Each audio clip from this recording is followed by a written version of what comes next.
캘리포니아 해변에 한 남자가 산책을 하면서 하나님께 기도를 하고 찬양을 하고 있었습니다.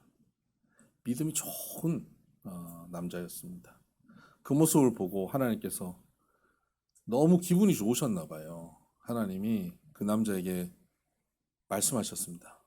아들아, 너의 모습이 나를 흡족해 하는구나. 너의 소원이 뭐냐? 한 가지만 말해라. 그랬더니 이 남자가 뜬금없이 하나님께 이렇게 구하는 겁니다. 소원이요? 하나님, 제가 해변에 나올 때마다 아쉬운 것은 여기서 저 하와이까지 다리가 쫙 나져 있으면 언제든지 달려갔다 올 수 있을 것 같은데 하나님, 하와이까지 다리를 하나 놔주세요. 그랬더니 하나님께서 아들아, 뭐 내가 하려면 못할 것도 없지만 저 태평양 밑에 철근을 받고 시멘트로 발라서 그 다리를 놓으려면 굉장히 많은 에너지가 들어간다. 꼭 해야겠냐? 혹 다른 것 없냐? 그랬더니 이 남자가 곰곰이 생각을 해봅니다. 그러면서 이렇게 구합니다. 하나님, 그보다 더 중요한 게 하나 있습니다. 하나님, 제가 지금 이해가 안 되는 게 있습니다. 기분 좋게 같이 밥을 먹다가도 갑자기 화를 내는 제 아내가, 뭐 때문에 삐졌는지 모르는데 갑자기 삐져서 방 안에 들어가서 문을 잠그고 있는 제 아내가 이해가 안 됩니다. 오랫동안 함께 살았지만 이해할 수 없는 제 아내의 마음을 이해할 수 있는 능력을 저에게 주세요. 이런 기도를 마치기도 전에 하나님께서 물어보십니다. 아들아, 아까 그 하와이 그 다리 4차선으로 하랴, 8차선으로 하랴? 여러분, 신앙생활 할 때 기도의 응답을 받고 사는 것은 참 행복한 일이죠. 근데 하나님께서는 우리의 기도를 응답하시기는 하는데 화끈하게 한 번에 딱 들어주시는 경우가 별로 없지 않습니까? 뭐 예를 들어서 뭐 질병으로 고통받고 어려우면 하나님께서 화끈하게 한 번에 딱 완벽하게 고쳐주시면 좋겠는데 찔끔 도와주세요. 이 약을 먹으면 조금 회복이 빠를 겁니다. 그러고 누가 약을 권해주는 거예요. 어떤 의사를 만나면 좋을 겁니다. 라고 의사를 소개해줘요. 사업적으로도 어려우면 하나님께서 한 번에 대박이 나게 해주시면 좋겠는데 하나님께서 그렇게 안 하시고 이번에 이런 아이템을 한번 가지고 해보면 어떨까 하고 사업의 아이템을 누군가 소개하는 그런 미팅을 가지게 되는 거예요.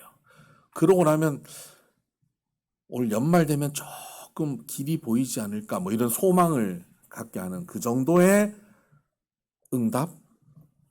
아쉽지요. 하나님께 기도할 때마다 하나님께서는 한 번에 해결하는 법이 없고 이렇게 조금씩 찔끔찔끔 응답하시는 것처럼 보일 때가 많습니다. 오늘 우리가 읽은 이 출애굽기에 나오는 사건, 이스라엘 백성들을 출애굽시켜서 하나님의 백성 삼아주시고 하나님이 약속하신 땅으로 데려가는 그 사건 아닙니까? 이 위대한 사건, 어마어마한 하나님의 역사가 이루어지는 이 사건 앞에 좀 이해되지 않는 내용이 언급되는데요. 이집트에서 건져내시는 것을 한 번에 그냥 확 건져내셔서 한 번에 약속의 땅에 딱 데리고 가셔가지고 오늘부터 여기 살아. 너희들 이제부터 이스라엘이라고 하나님의 나라를 한번 잘 세워봐 하고 약속의 땅에 데려가시면 얼마나 좋을까요? 그거 하실 수 있는 능력이 있으시잖아요. 근데 하나님께서는 모세를 통해서 너희를 건져주겠다고 말씀하시고는 그때부터 10가지 재앙을 이집트에 내리시는 거예요. 뭐 나일강이 피로 변한다든가. 그것도 10가지 재앙도 좀 화끈한 것도 아니고요. 개구리가 나타나갖고 식탁에 막 올라오고 이가 들끓고 파리가 막 많아지고 뭐 이런 재앙들이에요. 하나님의 스케일과 좀 잘 맞지 않는 뭐 조그마한 별 필요도 없는 것 같은 그런 재앙들이에요. 그 재앙을 통해서 바로가 마음을 바꿔서 한 번에 내보내는 것도 아니고 재앙이 오면 내보내줄게 그랬다 재앙이 사라지면 또 마음이 완악해져서 안 보내주고 이것을 10번을 반복하는 거예요. 그러니까 아니 뭐 굳이 그렇게 할 필요가 있나?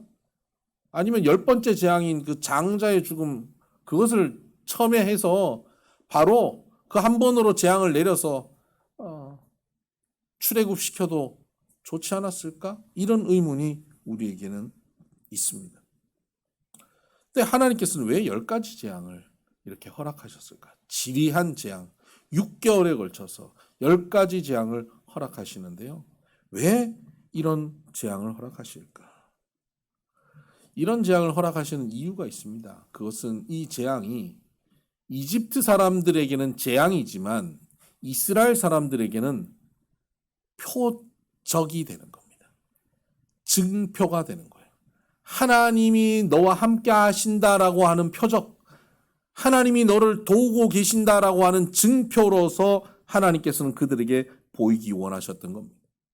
이들은 한 번의 어떤 사건으로 그냥 상황이 바뀌고 환경이 바뀌는 게 중요한 것이 아니라 이 표적을 통해서, 증표를 통해서 하나님을 알아가는 것, 하나님이 누구신지를 아는 것, 그 하나님과의 관계가 형성되는 것이 더 중요하기 때문에 하나님은 한 번에 해결하시지 않고 한 번에 해결하실 수 있는 능력이 있음에도 불구하고 지리한 과정을 통하여서 하나하나 보여주시면서 이들의 마음을 바꾸어가고 계신다는 것입니다.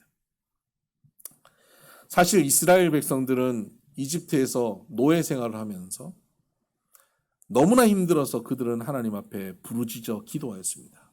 간구하였습니다. 하나님께서는 그 부르짖음에 응답하셨죠.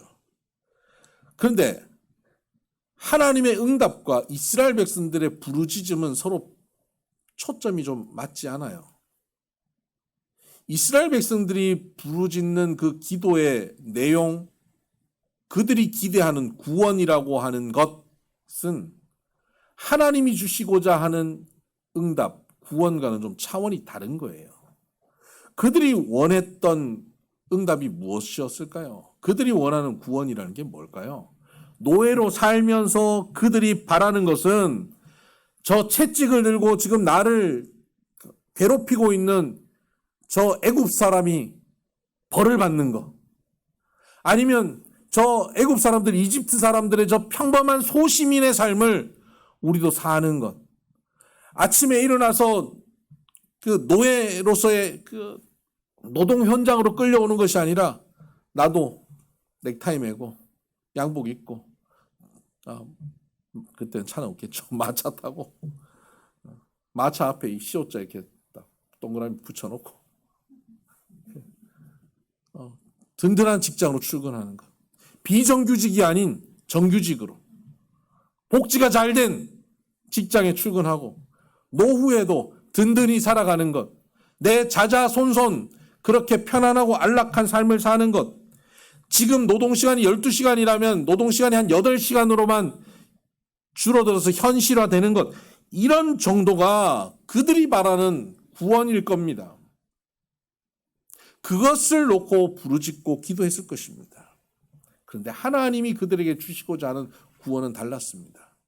하나님은 그들에게 이집트 안에서 좀 편안하고 안락한 삶을 원하는 그들에게 이집트에서 벗어나서 하나님이 약속하셨던 그 조상들에게 맹세하셨던 그 땅으로 데리고 가셔서 그곳에서 하나님 나라를 이루고 그들이 하나님을 잘 섬기고 복을 받고 살아감으로 주변의 나라들이 하나님을 믿는 사람들이 저런 복을 누리고 저렇게 행복하게 사는구나 깨닫고 그 이방 민족들도 하나님 앞에 돌아오게 하는 것, 이것이 하나님의 응답이요 하나님의 구원이었습니다.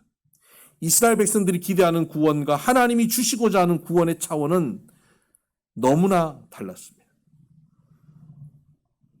노예 문제, 이것만 해결하기를 바라던 이스라엘 백성들, 경제적인 문제, 고통의 문제만 해결하기를 원했던 이들에게 하나님은 노예로부터 완전히 벗어나는 것뿐만 아니라 약속의 땅으로 인도하시고 하나님 나라를 세우는 것이기 때문에 그들에게 한 번에 해결하시는 것이 아니라 10가지의 재앙을 통해서 조금씩 그들이 갖고 있던 그들의 꿈, 그들의 구원, 그들이 기대하고 있는 인생의 목적이 얼마나 허무한 것인지, 아무것도 아닌 것인지, 그것을 추구하는 것이 의미가 없음을 그들에게 점점 깨닫게 해주시고, 내가 너와 함께하고 내가 하나님이고 내가 전지전능함을 그들에게 알려주기 원하셨다 하는 겁니다. 그들이 기대했던 애굽 문화 안에서의 안락한 삶. 야, 저 사람들이 사는 저런 화려한 집에 살았으면 좋겠다. 저 사람들이 끌고 다니는 저 마차를 내가 탔으면 좋겠다. 저들의 권력, 저 채찍을 내가 들고 있었으면 좋겠다 하는 그 바램, 그것은 애굽 문명 안에 있는 바램이죠. 그런데 10가지 재앙은 무엇입니까? 그들이 부러워하고 있는 그 애굽 문명이 얼마나 초라한 문명인지를 철저하게 깨닫게 하는 재앙입니다. 애굽 문명이 형성되는 가장 중요한 것이 뭐냐면 나일강이거든요. 나일강이 흐르기 때문에 그들은 굶주리지 않아요. 젖줄이에요. 그들은 풍족한 삶을 사는 거예요. 그들의 부유함의 배경에는 나일강이 있는 거예요. 그런데 하나님께서 물을 피로 바꿔버리심으로 그들이 믿었던 변하지 않을 것 같은 든든한 그들의 배경이 한순간 사라져버리는 겁니다. 뿐만 아니라 개구리, 이, 파리, 메뚜기, 악성 종기, 정말 보잘것없는 것들을 보내셔서 그 화려하고 대단한 그 당시에 최신의 문명 아니겠어요? 엄청난 과학이 발달되어 있던 그 당시는 최고의 과학의 총집합체 아닙니까? 그 문명이 개구리 앞에, 파리 앞에 초라하게 무너지는 것을 그들이 보게 하신 겁니다.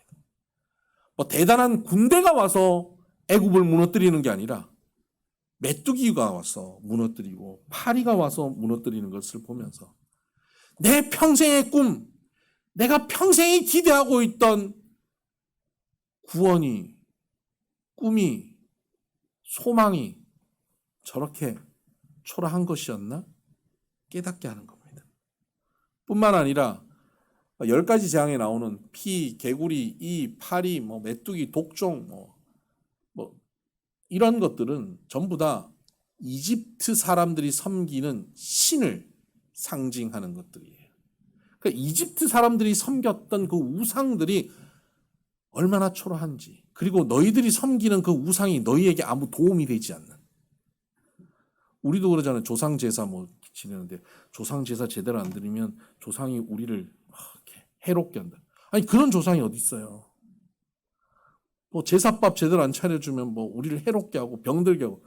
아니 그런 부모가 세상에 어디 있어요? 그런 부모를 믿고 제사 앞에 엎드린다는 게 이해가 되지 않는 일이에요. 이집트 사람들이 믿었던 그 우상이라고 하는 것이 그런 거예요. 그렇게 빌고 빌었는데 그 파리가 와서 우리를 괴롭혀요. 그 개구리가 와서 우리를 괴롭혀요. 이집트 문명이 이렇게 초라하고 아무것도 아니고 그들이 믿었던 것이 이렇게 처참하게 깨지는 것을 본 거예요. 그리고는 그 배경에 누가 있습니까? 여호와 하나님이 있는 거예요.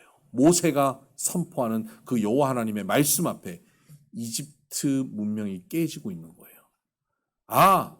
대단하게 생각했던 절대 무너지지 않을 것 같은 이집트의 문명이 이렇게 깨어지고, 하나님은 전지전능하시고 천지를 창조하시고 없는 것 중에 있는 것 같이 불러내시는 하나님, 무에서 유를 창조하신 하나님이심을 그들이 깨닫게 된 겁니다. 나도 저 집에 살았으면, 저 마차만 타면, 저 권력을 가졌으면 더 바랄 것이 없다라고 생각했던 이스라엘 백성들, 노예들이 이제 그들의 눈이 열려버린 겁니다. 10가지 재앙으로 그들의 눈이 열리면서 그들이 그동안 바랬던 것이 얼마나 초라한 것임을 깨달았고 여호와 하나님이 얼마나 위대하심을 알게 된 것입니다. 그리고 그들이 바라던 구원은 아무것도 아니고 여호와 하나님께서 그들에게 주시고자 하시는 구원이 그들에게 이루어져야 함을 그들이 기대하고 깨닫게 된 것이죠. 여호와 하나님께서 그들에게 주시고자 한 구원이 뭡니까? 이집트에서 벗어나서 너희 조상 아브람, 이삭, 야곱, 요셉에게 약속하셨던 젖과 꿀이 흐르는 땅, 가나안 땅으로 가는 것입니다. 그런데 여러분, 이 약속이 이들에게 언제 주어져 있는 약속이냐면요, 가장 가까운 게 400년 전이에요. 오늘 우리로부터 400년 전이라고 한번 생각해 보세요. 조선시대입니다. 조선시대예요. 조선시대. 세종대왕 때, 선조 때 주어져 있던 약속, 그런 건 어디서 찾아볼 수 있습니까? 박물관에 가야 됩니다. 그러니까 화석화되어 버린 겁니다. 이스라엘 백성들에게 하나님의 약속의 땅이라고 하는 것은 이미 화석화되어 버린 것, 문화재나 전설이 되어버린 것, 그런 거예요. 더 이상 현실적이지 않는, 뜬구름 잡는, 저 멀리 아주 옛날 호랑이 담배 피던 시절에 있었던 그 이야기예요. 현실 감각 전혀 없는 이야기. 그게 약속의 땅이었어요. 그런데 10가지 재앙을 통하여 그들이 현실로 여겼던 그 위대한 문명이 무너지고, 여호와 하나님, 400년 전 약속하셨던 그 하나님이 오늘 내 삶에 들어오셔서 역사하시고 계시고, 그 하나님이 오늘 나에게 관심이 있다는 사실을 그들이 깨닫기 시작하면서 400년 전 주어졌던 그 화석화된 약속이 살아 숨쉬기 시작하는 겁니다. 종교적 언어로 그들에게 들려졌고, 할아버지 할머니, 증조 할아버지 증조 할머니를 통해서 들었던 그 말씀들, 그 이야기들, 어른들이 얘기하면 귀찮아서 제대로 듣지도 않았던, 요새는 그런 거 아니에요. 할아버지 할머니 몰라서 그래요. 이 시대는 그렇게 살면 못 살아요. 누가 그렇게 살아요? 했던 그 과거의 이야기로 치부해버렸던 그 이야기가 그들에게 살아 숨쉬는 이야기로 들려지기 시작하는 겁니다. 화석화되었던 그 이야기가 오늘 내 가슴을 뛰게 하는 오늘의 이야기가 되어버린 겁니다. 그러면서 그들이 다시 그 이야기에 귀 기울이기 시작합니다. 동네 어른들을 찾아가는 거예요. 할아버지 할머니를 찾아가는 겁니다. 할아버지, 그때 옛날에 저 어릴 때 하셨던 그 이야기 있잖아요. 그 요셉 할아버지가 오면서 우리에게 했던 그 이야기, 반드시 우리 보고 어디로 돌아가라고 했잖아요. 거기가 어디예요? 거기, 내가 기억이 가물가물하긴 한데 가나라 그랬나? 가나 초콜릿이라 그랬나? 하여튼 거기 어디 가야 되는데 기억이 왔다 갔다 하는 그 이야기를 찾아 듣기 시작하는 거예요. 10가지 재앙이 내리는 6개월 동안 그들은 그 이야기를 찾아 듣기 시작합니다. 아브라함, 이삭, 야곱, 요셉, 과거 아주 먼 옛날 선조들의 그 이야기를 듣고 귀 기울이면서, 그것이 사라졌던 과거의 이야기가 아니라, 박물관에나 전시되어야 되는 이야기가 아니라, 오늘 나의 현실을 움직이는, 내 가슴을 다시 한번 뛰게 하는, 노예로 살고 있지만 이제 참 자유인으로 부르시는 살아계신 하나님의 음성으로 들려지고 있었던 것입니다. 그래서 그들은 그 하나님의 음성을 노인들을 통해서 또 듣기 시작하고 귀 기울이며 어쩌면 그 이야기로 밤을 새고 있었는지 모릅니다. 하나님께서는 10가지 재앙을 단계 주시면서 그들의 귀가 열리고 그들의 눈이 점점 열려가면서 하나님의 구원을 바라보게 만드신 겁니다. 여러분, 꿩을 사육하는 곳을 가보신 적 있습니까? 꿩은 굉장히 겁이 많은 동물이고 작은 소리도 굉장히 빠르게 도망치기 때문에 꿩 사육이라는 건 굉장히 어려운 일이라고 생각을 했답니다. 근데 여러분, 꿩 사육을 하려면, 이 금방 도망치고 날아가 버리는 이 꿩을 사육하려면 어떻게 해야 되겠습니까? 큰 골프 연습장 같은 거 지어가지고 그 안에 풀어놓으면 날아가도 그 그물에 걸리니까 거기 넣어놓아야 될 것 같지 않습니까? 근데 꿩 사육장 가면 그 그물이 없대요. 발을 줄로 묶어가지고 놔둬야 될 것 같지 않습니까? 그것도 없어요. 그냥 넓은 마당에 꿩을 풀어놨습니다. 그런데 도망을 가지 않아요. 왜 도망가지 못하는지 압니까? 꿩들마다 모자를 다 씌워놨어요. 선캡 같은 모자를 이렇게 다 씌워놨어요. 모자를 씌워놓으면 꿩은 이 모자 위를 못 봐요. 위를 보지 못하는 거예요. 무서운 소리가 들리고 누구 발자국 소리가 들려도요. 이 위를 보지 못하기 때문에 밑으로만 다니는 거예요. 위를 보지 못하는 것은 두려워서 자기가 보지 못하는 곳에는 가지를 못한대요. 겁이 많아서. 그래서 모자로 가려져 있는 그 눈앞에 있는 여기만 보고 사는 거예요. 눈앞에 뭐가 있습니까? 모이가 있어요. 모이만 주워 먹고 사는 거예요. 닭처럼. 모이만 먹고. 또 옆에 동료들이 보여요. 저 녀석이 나보다 많이 먹네? 그리고 그 모이를 뺏어 먹고. 저놈이 나보다 좋은 데서 자네? 좋은 자리를 차지해서 자고. 모자를 쓴 꿩은 모자 너머에 있는 세상은 보지 못하고 모자 아래에 있는 것만 바라보며 오늘 좀 더 먹고 좀 더 편안하게 자자. 이것이 인생의 목적이고 이것이 인생이 아니죠. 꿩생의 목적이고 꿩의 삶의 최고의 구원이 오늘 잘 먹고 잘 자는 것이죠. 그가 빠르게 날아서 도망칠 수 있는 그의 탁월한 능력은 상실한 채 그렇게 먹고 자고 하면서 점점 잡아먹히는 자리까지 걸어가고 있는 겁니다. 이스라엘 백성 또한 그랬습니다. 하나님이 주신 약속의 땅은 바라보지 못하고 눈앞에 보이는 애굽의 문명, 그 앞에 좀 편안한 삶, 그들 앞에 보이는 모의, 부와 명예, 권력, 그것만 쫓고 살아가며 그것만 이루면 좋겠다. 그것이 그들의 구원의 전부였습니다. 그런데 하나님께서는 10가지 재앙을 통하여서 그들이 쓰고 있던 모자를 벗겨주신 것입니다. 눈을 열어서 애굽이 다가 아님을 깨닫게 하신 겁니다. 내가 보고 있는 이 현실이 전부가 아님을 알게 하신 겁니다. 그리고 모자를 벗어서 하나님을 보게 하신 겁니다. 나를 봐라. 내가 천지를 창조한 여호와 하나님이다. 여호와 하나님을 너희가 보고 알지라라고 말씀하고 계시는 겁니다.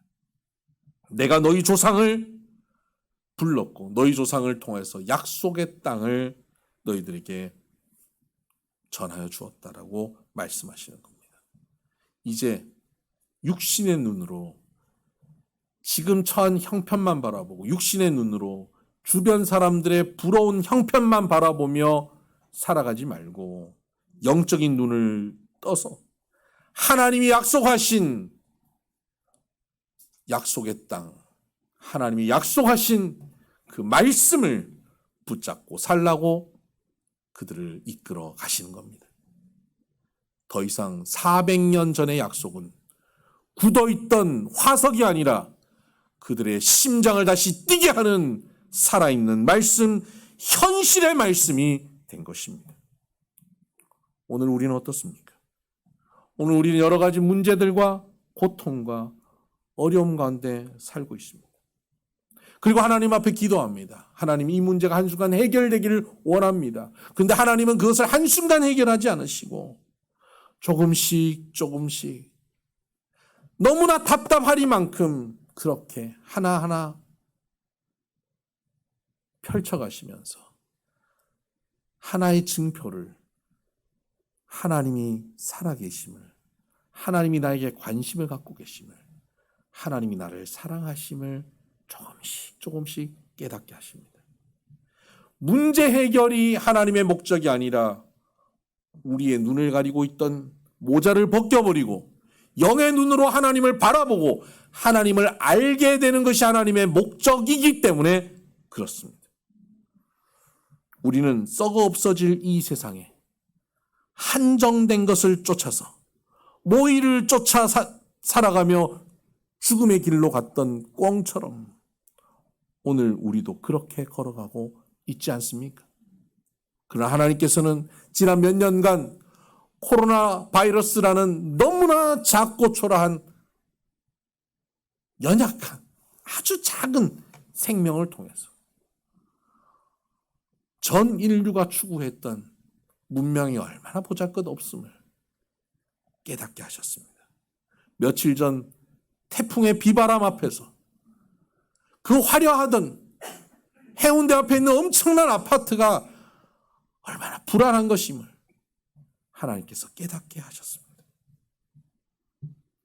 하나님 앞에는 인류의 문명이 아무것도 아님을, 손쉽게 무너지는 것임을, 우리가 평생에 소원하는 것이 너무나 초라한 것임을 하나님 깨닫게 해 주십니다. 그리고 하나님께서 그 가운데 우리의 눈을 열어 너희가 추구하는 그 초라한 것이 아니라 그 모든 것을 가능케 하는 나 여호와 하나님을 바라보라고 말씀하고 계시는 겁니다.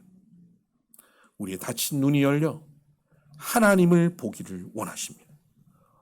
오늘 우리가 목을 메고 살아가고 있는 것, 하나님 이것 아니면 절대 안 됩니다. 왜 이거 안 해주십니까? 제발 좀 이것만 해주면 내가 소원이 없겠습니다라고 생각하고 있는 그 고집스러운 이 현실의 문제 앞에서 하나님께서 우리의 눈을 열어 하나님을 바라보기를 원하십니다. 이 시간 우리의 눈이 열려지기를 원합니다. 전에 청소년들, 청년들 데리고 큐티, 말씀을 같이 묵상하던 시간들이 있었습니다. 이 아이들에게 말씀을 같이 묵상하게 했고 각자 말씀을 묵상한 것을 나누게 했습니다. 그러니까 2000년 전 예수님 시대에 기록된 하나님의 말씀, 3000년 전 말씀들을 2020년대 이때를 살고 있는 청소년들, 청년들이 읽으니까 뭔 얘기인지도 모르겠고 고어로 기록되어 있어서 무슨 말인지도 몰라요. 그것을 또 단어를 찾아서 영어로 읽고 하면서 애들이 조금씩 깨달아 화석화되어 버린 말씀이 오늘의 자신의 말씀으로 조금씩 다가가기 시작했어요. 그런데 아직 자기의 현실, 직장을 구한다든가 학교를 간다든가 연애를 한다든가 하는 그 현실의 문제에 이 말씀이 무슨 상관관계가 있는지를 몰라요. 그 말씀을 묵상하고 저에게 질문을 하고 그러면 그 질문을 가지고 말씀을 같이 해석하면서 말씀을 그 질문에 적용을 함께 했습니다. 그래서 한 학생이, 한 아이가 그런 얘기를 합니다. 소름. 소름. 이게 무슨 말이겠습니까? 그 말씀이 오늘 나에게 다가온다는 거예요. 그리고는 자기가 붙잡고 있던 그 문제가 해결됐어요. 그래요. 목사님 해결됐습니다. 근데 거기서 끝나지 않아요. 해결됐어요. 그리고 한마디 더 하는데 이 한마디가 압권입니다. 아, 이렇게 하는 거군요. 그 한 시간을 통해서 자기 문제 하나만 해결되는 것이 아니라 하나님의 말씀이 앞으로 내 삶을 이렇게 이끌어 가시는 거구나. 하나님의 말씀을 이렇게 적용하고 해석하고 하나님의 말씀으로 이렇게 걸어가는구나. 이렇게 하는 거군요. 깨달은 거예요. 그 이후에 어떻게 하겠습니까? 또 앞으로 수많은 문제와 어려움들이 그 앞에 놓일지라도 어떻게 하겠어요? 눈이 가려진 것이 열린 겁니다. 문제만 바라보고 사는 것이 아니라 눈이 열려서 이렇게 보고 사는 거군요. 이렇게 듣고 사는 거군요. 이렇게 사는 거군요. 깨닫는 겁니다. 여러분 어떠십니까? 여전히 꿩이 쓰고 있는 모자 쓰고 눈앞의 문제에 매달려 그렇게 초라하게 살고 있지는 않습니까? 그것을 구원이라고 착각하고 살고 있지는 않습니까? 이제 눈이 열려서 하늘을 바라보고 하나님을 바라보고 하나님을 알면서 이렇게 하는 거군요 라고 고백하며 살 수 있는 저와 여러분 되기를 주의 이름으로 축복합니다. 기도하십시다.